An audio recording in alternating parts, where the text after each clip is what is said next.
आज हम लोग पढ़ने वाले हैं कॉम्बिनेशन ऑफ रेजिस्टेंसेज के बारे में। जैसे अभी तक आपने पढ़ा था कि हम लोग जब कंडक्टर से करंट को फ्लो करवाते हैं तो उस कंडक्टर का एक प्रॉपर्टी होता है जो फ्लो ऑफ चार्ज को या फिर फ्लो ऑफ करंट को क्या करता है, अपोज करता है।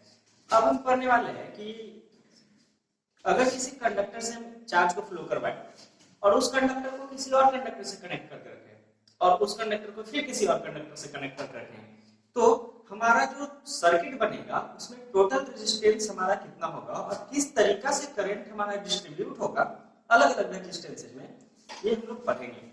तो हम लोग अपने जनरल लाइफ में देखते हैं कि जब आप किसी सर्किट को खोलिएगा कि देखिएगा उसमें बहुत सारा आपका जो रेजिस्टेंसेज होते हैं उसको अरेंज किए हुए होते हैं। फिर जब हम लोग कहीं इलेक्ट्रिकल वायरिंग को देखते हैं तो वहां पर भी देखिएगा कि एक कंडक्टर को किसी दूसरे कंडक्टर से ऐड किया जाता है, जस्ट लाइक एक वायर को किसी दूसरे वायर से ऐड किया जाता है। जैसे एक वायर आपका कंडक्टर है और वायर में जब करंट फ्लो करेगा तो रेजिस्टेंस उसमें भी प्रोड्यूस होगा। इस सेंस इसको भी हम लोग क्या कर सकते हैं, रजिस्टर कर सकते हैं, जिसके पास क्या होगा, अपना रेजिस्टेंस होगा। अब मानते हैं कि हमारे पास दो रेजिस्टेंस है, एक रेजिस्टेंस है आपका AB और दूसरा रेजिस्टेंस है CD।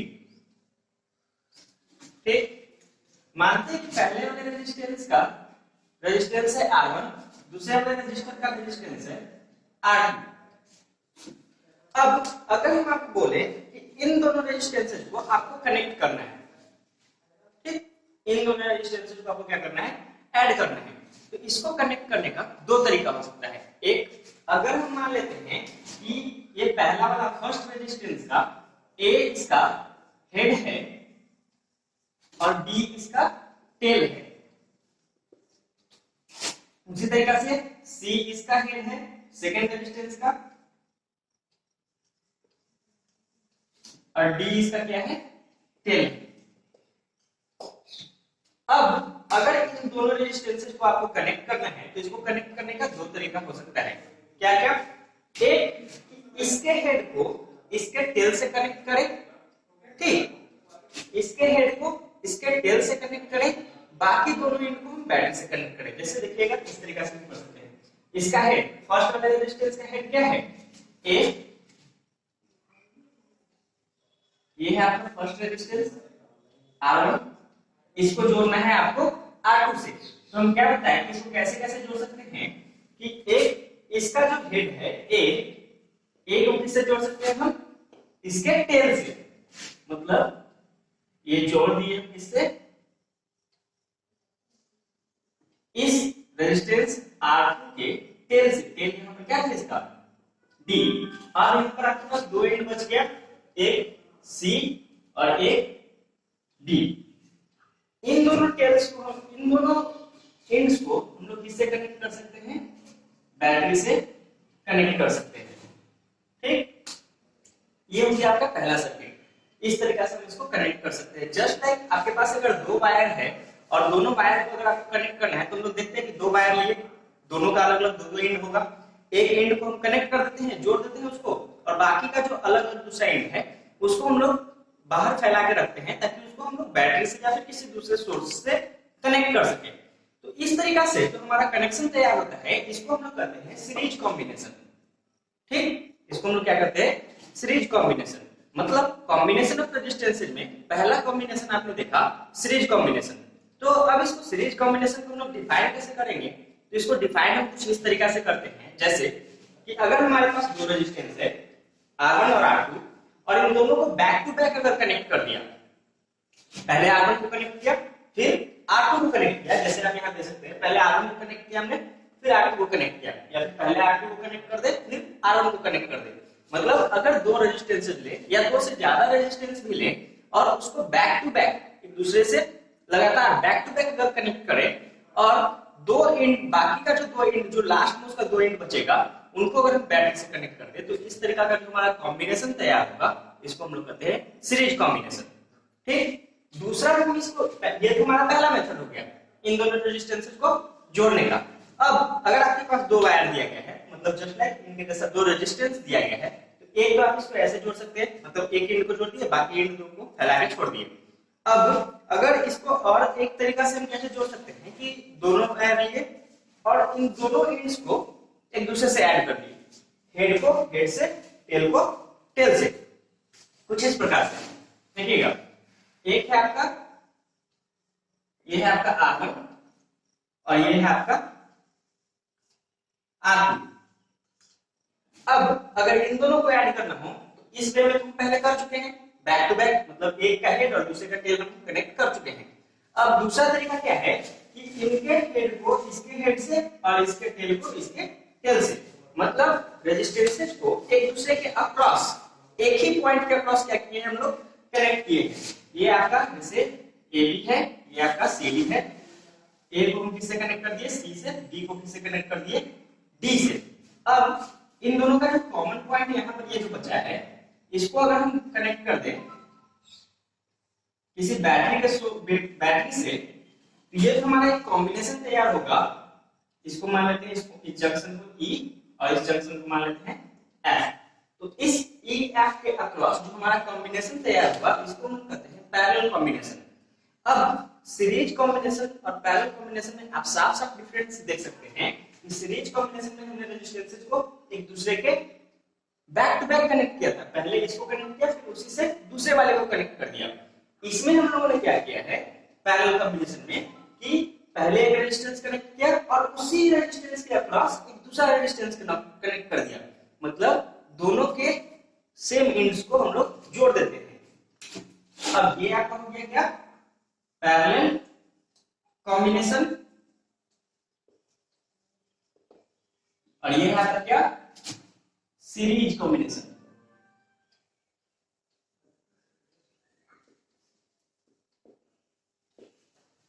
ठीक, तो अभी तक हमने देखा कि अगर हम कॉम्बिनेशन ऑफ रेजिस्टेंस के बारे में पढ़ते हैं तो हमारा कुल मिलाकर के दो कॉम्बिनेशन हमारे पास तैयार होता है, एक सीरीज कॉम्बिनेशन ऑफ रेजिस्टेंसेज, दूसरा parallel combination of resistances. Series combination में आपने देखा कि कंपोनेंट्स को हम लोग बैक टू बैक कनेक्ट करते हैं और पैरेलल कॉम्बिनेशन में एक दूसरे के अक्रॉस कनेक्ट करते हैं। ये था जैसे आपके पास दो रेजिस्टेंस है तब। अब हम मानते हैं कि हमारे पास तीन रेजिस्टेंस है, जिसमें से एक का रेजिस्टेंस है R1। मानते हैं कि तीन रेजिस्टेंस है हमारे पास, R1, R2 और R3। अब अगर कहा जाए कि इनको सीरीज में ऐड करिए और पैरेलल में ऐड करिए, तो देखते हैं सीरीज कॉम्बिनेशन में क्या होगा।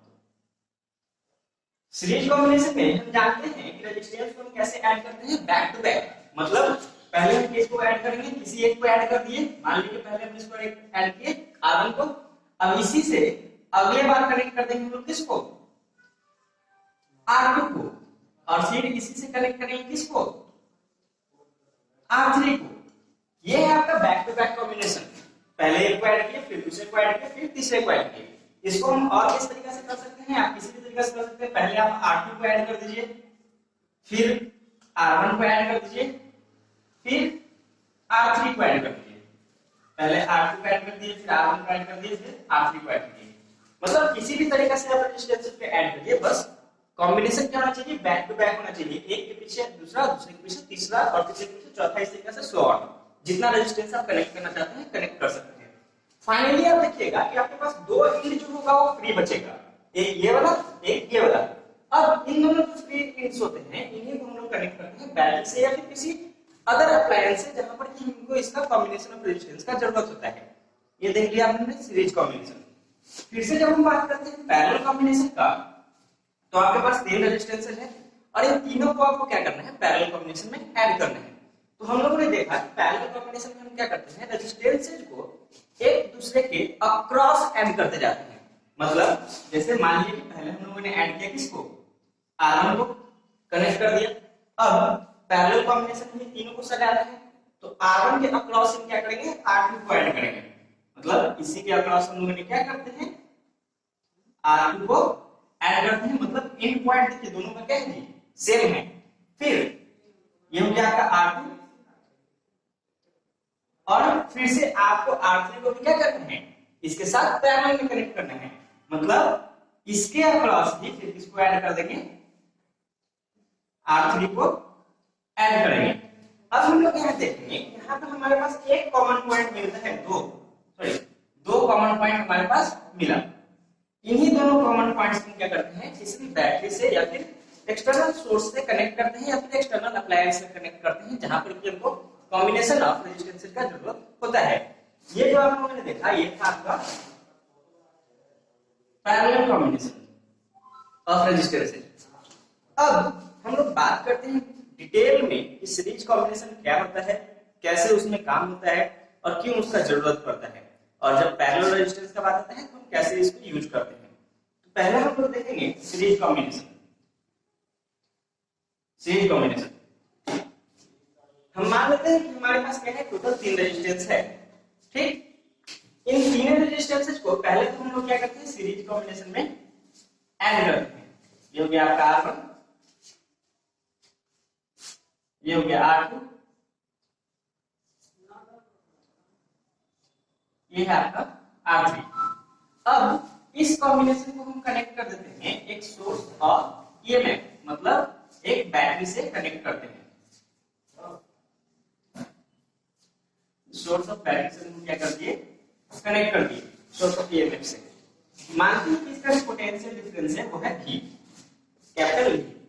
अब आप देखिएगा कि जब हम किसी रेजिस्टेंस को बैटरी से कनेक्ट करते हैं क्लोज सर्किट में, जिसमें क्या होगा, एक करंट फ्लो होना स्टार्ट होगा। तो मानते हैं कि इसमें एक करंट फ्लो होना स्टार्ट हुआ I। अब ये जो करंट है यहां से इस रजिस्टर के अक्रॉस जाएगा, फिर इस रजिस्टर से होते हुए इस रजिस्टर में जाएगा, फिर इस रजिस्टर में जाएगा, और यहां से फिर वापस इस पॉजिटिव एंड से स्टार्ट होकर के इस नेगेटिव एंड पर आकर के खत्म होगा।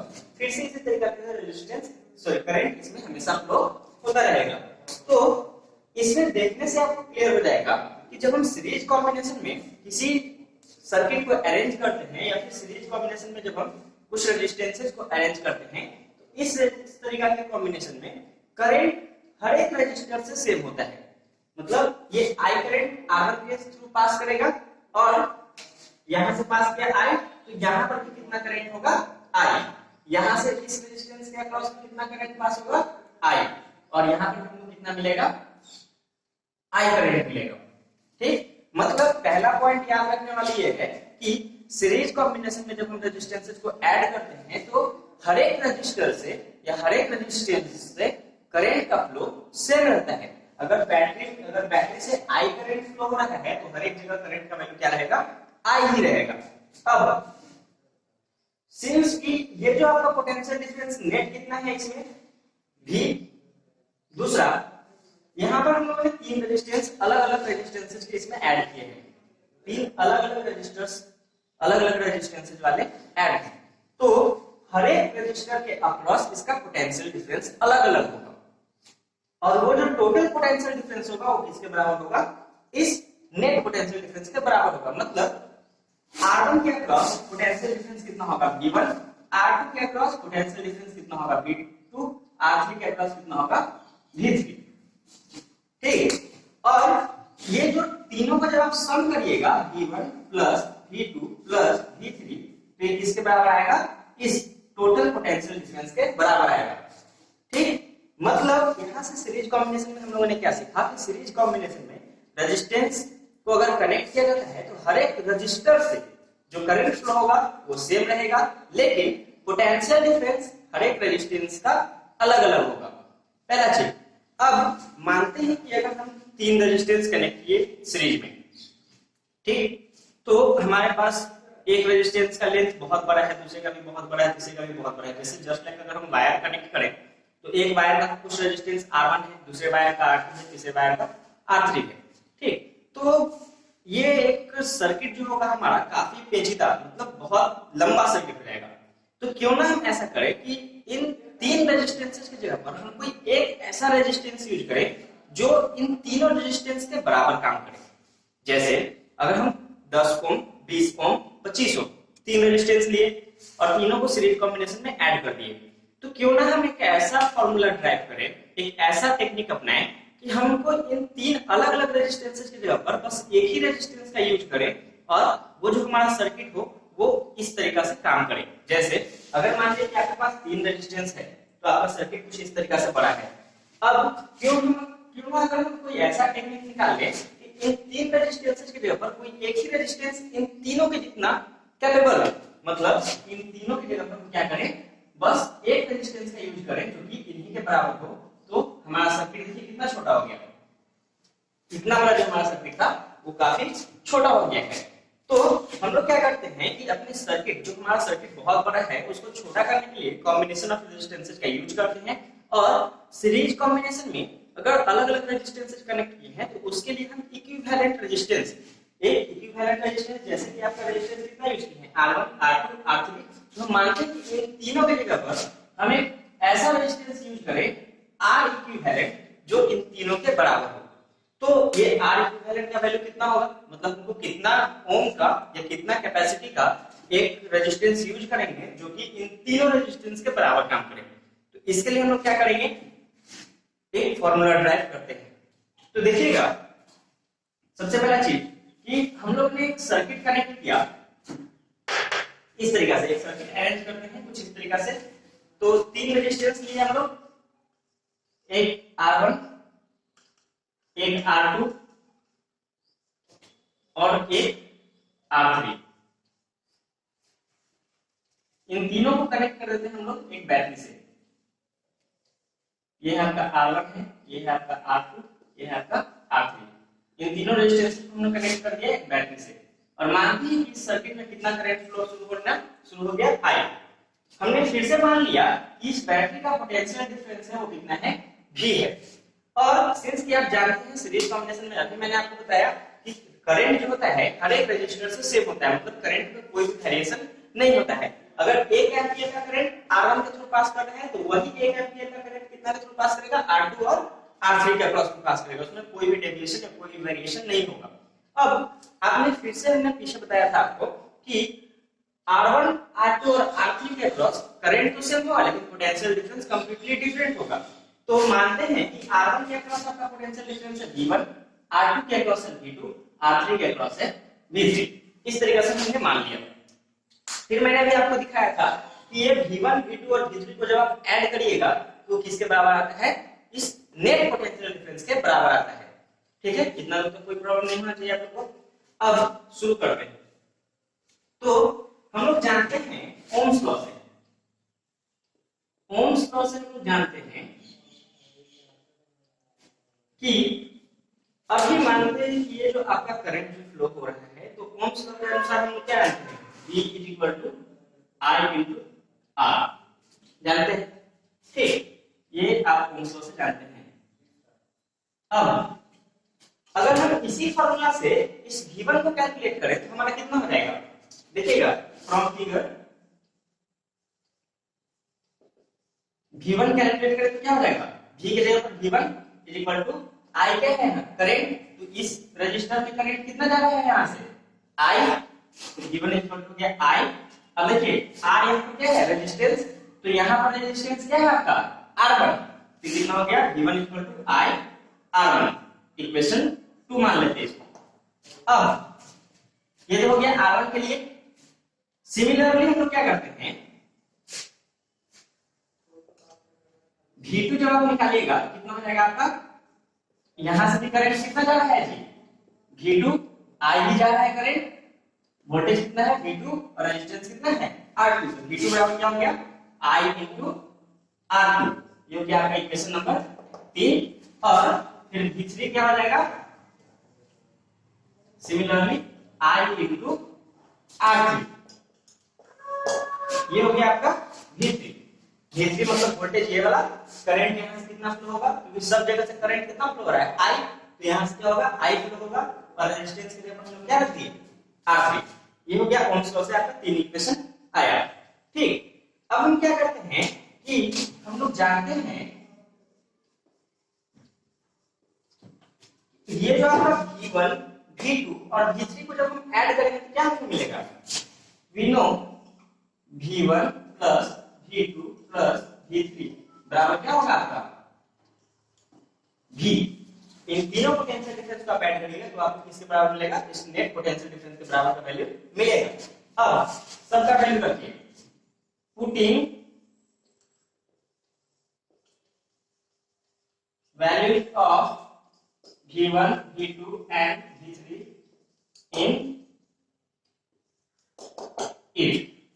तो जब हम इन तीनों में वैल्यू रखते हैं V1 V2 V3 का, तो हमारे पास क्या आ जाएगा, देखिएगा V1 की जगह क्या होगा आपका, V1 की जगह पर है आपका I R1, तो यहाँ हो गया I R1 प्लस V2 की जगह पर हो जाएगा आपका I R2 और V3 की जगह पर हो जाएगा I R3 equal to V बराबर क्या हो जाएगा, V बराबर हम कुछ इस तरीके से मानते हैं कि जैसे ये तीनों रेजिस्टेंस के लिए अपन को एक रेजिस्टेंस का यूज करना है, मतलब इन तीनों इस सर्किट को अगर फिर से बनाए तो तीनों रेजिस्टेंस के लिए अपन कितना रेजिस्टेंस यूज करेंगे, सिर्फ एक रेजिस्टेंस। इसका पोटेंशियल डिफरेंस कितना होगा, V, इस रेजिस्टेंस का वैल्यू मान लेते हैं R इक्विवेलेंट है, ठीक। तो इस V की जगह पर क्या हो जाएगा, ओम से V equal to IR, current हमेशा इस सर्किट में कितना रहेगा, I ही रहेगा, क्योंकि वोल्टेज जब बदले नहीं है तो करंट भी नहीं बदलेगा। यहाँ पर हम लोगों ने नेट वोल्टेज को नहीं बदला है, करंट भी इसमें नेट करंट ही होगा और चेंज नहीं करेगा, ठीक। तो आपका V बराबर क्या रहेगा, I into R equivalent, I into R equivalent, ठीक। अब क्या करते हैं हम लोग, I को कॉमन ले लेंगे क्योंकि I सब जगह क्या है, सेम है, R1 plus R2 plus R3 equal to I into R equivalent. ये दोनों I आपका यहाँ से खत्म, सेम था। R इक्विवेलेंट बराबर आपका क्या हो जाएगा, R1 plus R2 plus R3। ये हो गया आपका नेक्स्ट फॉर्मूला जो कि सीरीज कॉम्बिनेशन में हम लोग यूज करते हैं। मतलब अगर आपके पास तीन रेजिस्टेंसेज है R1 R2 R3, तो अगर आपको एक नेट रेजिस्टेंस यूज करना हो तो आप किस तरीका के लिए, अगर तीनों को जोड़ के जितना रेजिस्टेंस आएगा उतना रेजिस्टेंस का अलग सा रेजिस्टेंस को यूज कर सकते हैं। अभी जैसे कि एक एग्जांपल लेके समझते हैं, इतना तो हमारे पास हो गया हो सकता। एक एग्जांपल लेते हैं, मानते हैं कि हमारे पास तीन रेजिस्टेंस है जो कि सीरीज कॉम्बिनेशन में कनेक्टेड है। जैसे एक रेजिस्टेंस लिए हम लोग 10 ओम का, दूसरा रेजिस्टेंस लिए 20 ओम का, और एक और रेजिस्टेंस इसमें कनेक्ट किए 5 ओम, इसको कनेक्ट कर दिए एक बैटरी से। अब मान लीजिए इसमें करंट कोई I फ्लो हो रहा है, बैटरी का पोटेंशियल डिफरेंस भी है। अब अगर कभी आपको जैसे जरूरत पड़े, जैसे ये सर्किट काफी लंबा हो गया हमारा, अगर हमको इस सर्किट को छोटा करना हो तो हम लोग क्या करेंगे, कॉम्बिनेशन ऑफ रेजिस्टेंस, मतलब इन तीनों रेजिस्टेंस की जगह पर कोई एक ऐसा रेजिस्टेंस यूज करेंगे जो कि इन तीनों के बराबर काम करे। हम लोग को वो एक रेजिस्टेंस कितना यूज करना होगा, तो हम लोग को एक रेजिस्टेंस के लिए R इक्विवेलेंट कितना यूज करना होगा, R इक्विवेलेंट और क्या होगा R1 plus R2 plus R3, क्योंकि यहाँ पे जस्ट लाइक इसके लिए हम कर रहे हैं R1 के तौर पर, ये R2 के तौर पर, ये R3 के तौर पर। देखिए नेट सबको ऐड करते हैं, 10 ओम प्लस 20 प्लस 5 35 ओम। यानी अगर आपका कुछ इस तरीके का एक सर्किट है जिसमें तीन अलग अलग रेजिस्टेंस लगे हुए हैं अलग अलग वैल्यू के, और इसको आप छोटा करना चाहते हैं, तो इन तीनों को अलग अलग लगाने के बजाय इसके जगह पर एक, अगर आप 35 ओम का रेजिस्टेंस यूज करते हैं, फिर भी आपका सर्किट उसी तरीके से वर्क करेगा जिस तरीके से ये सर्किट अभी वर्क कर रहा है, ठीक। अभी तक हमने देखा कि सीरीज कॉम्बिनेशन में हम लोग अलग अलग रेजिस्टेंस के तौर पर कैसे हम एक रेजिस्टेंस का यूज कर सकते हैं और सर्किट को कोलैप्स कर सकते हैं, ठीक। तो उसमें हम लोगों ने देखा कि अगर आप तीन अलग अलग रेजिस्टेंसेस का यूज करते हैं तो उन तीनों के सम कर देने के बाद जो आपका नेट रेजिस्टेंस का वैल्यू आता है उसको आप एक रेजिस्टेंस के तौर पर उस सर्किट में यूज कर सकते हैं, और उसका वैल्यू भी उतना ही होगा जितना कि आप तीनों रेजिस्टेंस से गेन कर सकते हैं। अब हम नेक्स्ट आते हैं पैरेलल कॉम्बिनेशन। पैरेलल कॉम्बिनेशन में सिंस हम लोग तीन रेजिस्टेंस जैसे लिया था, इसमें भी हम सेम चीज पढ़ेंगे कि अगर आप अलग अलग रेजिस्टेंस लेते हैं पैरेलल कॉम्बिनेशन में, और उसके बाद आपको क्या करना है कि उन तीनों रेजिस्टेंस के जगह पर कोई एक रेजिस्टेंस का यूज करना है, तो आप कैसे कर सकते हैं, ठीक। और पैरेलल रेजिस्टेंस का, पैरेलल कॉम्बिनेशन का हम लोग कुछ यूज इस तरीके से करते हैं, जैसे मान लीजिए आपके पास तीन रेजिस्टेंस है और तीनों को पैरेलल कॉम्बिनेशन में कनेक्ट कर दिया गया है। ये है आपका R1, ये है आपका R2 और ये है आपका R3। इन तीनों रेजिस्टेंसेस को हमने पैरेलल में कनेक्ट किया और इसको एक कनेक्ट करते हैं एक बैटरी के सोर्स से, जिसको हम लोग इसका पोटेंशियल डिफरेंस है V। इस तरीके से अब इस तरीके से हमने सर्किट को कंस्ट्रक्ट कर लिया। अब सिंस इसको बैटरी से कनेक्ट किए हैं जिसका पोटेंशियल डिफरेंस है V, तो इसमें करंट कितना फ्लो शुरू होगा I, मान लेते हैं कि इसमें करंट फ्लो होना स्टार्ट हो गया। यहां तक जब आपका करंट जाएगा इस जंक्शन तक तो करंट आपका इतना ही रहेगा I, लेकिन जैसे ही यहां से देख रहे हैं कि ये जंक्शन जो है तीन भागों में बढ़ जा रहा है, तीन वायर यहां से अलग अलग निकल रहे हैं, तो हर एक वायर में करंट का वैल्यू अलग होगा। तो मानते हैं कि पहला वाला में करंट आपका गया I1, दूसरा वाला में करंट आपका गया I2 और तीसरा वाला में करंट आपका गया है I3। इस तरीके से अब यहां से अगर I1 गया तो यहां से भी I1 ही निकलेगा, यहां से I2 निकलेगा और यहां से I3 निकलेगा, ठीक। और जब इस जंक्शन पर ये तीनों करंट आएंगे तो यहाँ तीनों करंट फिर से कंबाइन होकर के फिर से यहाँ से कितना करंट निकलेगा I, मतलब जितना करंट यहाँ से गया था उतना ही करंट यहाँ से निकल रहा है, बस इस कॉम्बिनेशन में करंट का वैल्यू अलग अलग है, ठीक। तो हम देख पा रहे हैं पैरेलल कॉम्बिनेशन में हमारा करंट अलग अलग है, जबकि सीरीज में क्या था करंट हर जगह सेम था। यहाँ पर आपका पोटेंशियल डिफरेंस जो होता है वो सेम रहता है। कैसे कि ये जो आपका रेजिस्टेंस है ये भी कनेक्टेड है V से, ठीक। इसके एंड्स के बीच का पोटेंशियल डिफरेंस कितना है V, ये R2 है, ये भी कनेक्टेड है इसी सोर्स से डायरेक्टली, तो इसके एंड्स के बीच का पोटेंशियल डिफरेंस कितना है V, और ये जो R3 है ये भी इसके भी दोनों एंड्स जो हैं वो कनेक्टेड हैं V से, तो इसके अक्रॉस भी पोटेंशियल डिफरेंस आपका कितना है V। तो पैरेलल कॉम्बिनेशन में हम लोगों को एक चीज जो याद करने वाला है वो ये है कि पैरेलल कॉम्बिनेशन में करंट जो होगा हर एक रजिस्टर के अक्रॉस अलग अलग होगा, लेकिन पोटेंशियल डिफरेंस हर एक रजिस्टर के अक्रॉस हमारा सेम रहेगा। अगर हम V पोटेंशियल डिफरेंस को अप्लाई करें तो हर एक रजिस्टेंस के अक्रॉस हमारा पोटेंशियल डिफरेंस इस बार कितना होगा V। यहां से भी आपका पोटेंशियल डिफरेंस V है, यहां भी V है और यहां पर भी V है, ठीक है। अब हम लोग क्या करते हैं कि पैरेलल कॉम्बिनेशन को डिफाइन करते हैं तो कुछ इस तरीके से करते हैं कि वैसा कॉम्बिनेशन ऑफ रेजिस्टेंस है जिसमें हर एक रेजिस्टेंस को एक दूसरे रेजिस्टेंस के अक्रॉस कनेक्ट किया जाता है, मतलब एक ही पॉइंट के अक्रॉस हर एक रेजिस्टेंस को हम लोग कनेक्ट करते हैं। जैसे कि यहाँ पर एक पॉइंट मान लेते हैं आपका P है और एक पॉइंट यहाँ पर आपका Q है, तो आप देख पाइएगा कि हर एक जितना भी रेजिस्टेंस है R1 है R2 है R3 है सबको किसके अक्रॉस कनेक्ट किया गया है PQ के अक्रॉस कनेक्ट किया गया है। जबकि सीरीज कॉम्बिनेशन में क्या करते थे बैक टू बैक कनेक्ट करते थे R1 फिर उसके बाद R2 फिर R3, ठीक। ये तीन रेजिस्टेंस के लिए हम आपको दे रहे हैं, आप चाहे तो दो रेजिस्टेंस या फिर तीन से ज्यादा रेजिस्टेंस भी अगर आप लीजिएगा तो सिमिलर प्रोसेस में हम उसको क्या करेंगे कनेक्ट करेंगे, सिर्फ एक ही दो पॉइंट के अक्रॉस हर एक रेजिस्टेंस को कनेक्ट करेंगे। अब हम लोग ड्राइव करते हैं फार्मूला कि किस तरीके से इन तीनों रेजिस्टेंस के जगह पर हम किसी एक इक्विवेलेंट रेजिस्टेंस का यूज कर सकते हैं जो कि हमारा इसके अकॉर्डिंग परफॉर्म करे, ठीक। तो अब जैसे मान लेते हैं हमारा जैसे ओम्स लॉ से क्या जानते हैं,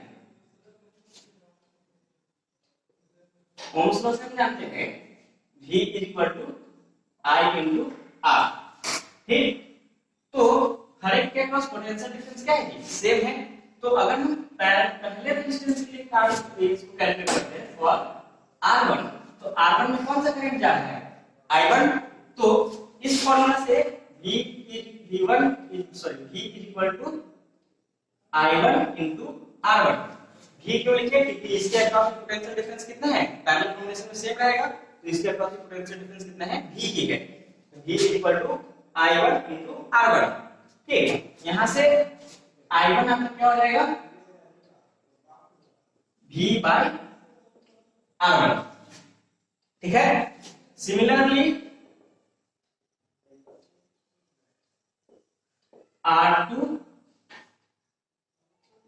और R3 की आपका क्या हो जाएगा I2 V by R2। इसी तरीके से इसको मानते हैं इक्वेशन 2, इसको मानते हैं इक्वेशन 3।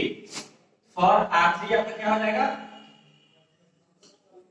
I3 बराबर V by R3, इसको मानते हैं इक्वेशन 4।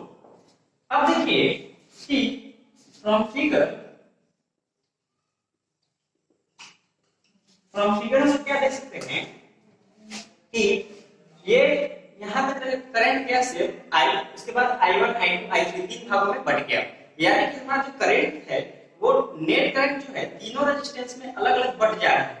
यानी कि अगर हम I1 I2 और I3 को फिर से अगर ऐड कर दें तो किसके बराबर आ जाएगा, I के बराबर आ जाएगा। ये चीज हम यहाँ पे यूज करेंगे। From figure I1 plus I2 plus I3 बराबर आपका क्या आ जाएगा, I, ठीक है। फिगर से अब I1 का वैल्यू यहाँ पर रखिए। देखिए हम यहाँ पर I1 I2 I3 तीनों का वैल्यू अलग अलग निकाल चुके हैं, तो इन तीनों का वैल्यू यहाँ पर हम लोग रखते हैं। I1 का वैल्यू आपका कितना है, V by R1 plus I2 का V by R2 plus I3 का V by R3। I का वैल्यू कितना होगा, V बराबर क्या है I R, तो I बराबर क्या हो गया V by R, यहाँ पे क्या आ जाएगा V by R इक्विवेलेंट। देखिए V जो है आपका सब जगह सेम है, V को हम क्या करेंगे कॉमन निकाल लिए, क्या आ जाएगा 1 by R1 plus 1 by R2 plus 1 by R3 equal to V by R equivalent. V से भी आपका खत्म, तो 1 by R इक्विवेलेंट का मतलब क्या हो गया 1 by R1 plus 1 by R2 plus 1 by R3। ये हो गया आपका फॉर्मूला। प्लस नेक्स्ट फॉर्मूला आपका क्या आएगा, ये आप लोगों का हो चुका होगा। जो आपका नेक्स्ट फॉर्मूला आ रहा है उसको हम फिर से यहाँ पर लिख रहे हैं 1 by R इक्विवेलेंट बराबर 1 by R1 plus 1 by R2 plus 1 by R3। तो आपको निकालना क्या है R इक्विवेलेंट, तो R इक्विवेलेंट बराबर क्या हो जाएगा, इन तीनों को एलसीएम ले लीजिए, कितना हो गया R1 into R2 into R3। इससे डिवाइड करेंगे जस्ट सम ऑफ फ्रैक्शन से, इसको हम लोग डायरेक्ट कर सकते हैं, आप लोग पहले पढ़ चुके होंगे।